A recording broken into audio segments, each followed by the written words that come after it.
ఇంద్రలోక భవనాన్ని ఇచ్చుకొచ్చి గదిలో మార్చి మళ్ళీ కట్టారో ఏమో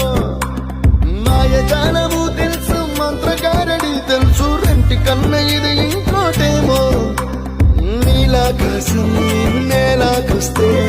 ఇట్టాగే ఉంటాదో ఏమో ఈ సంతోషం దాచాలంటే హృదయాలు ఓ వంద కావాలేమో ఇంతందంగా ఉంటుందా ఈ లోకం ఇన్నాళ్ళు ఈ మనసుకి తెలియాలేదే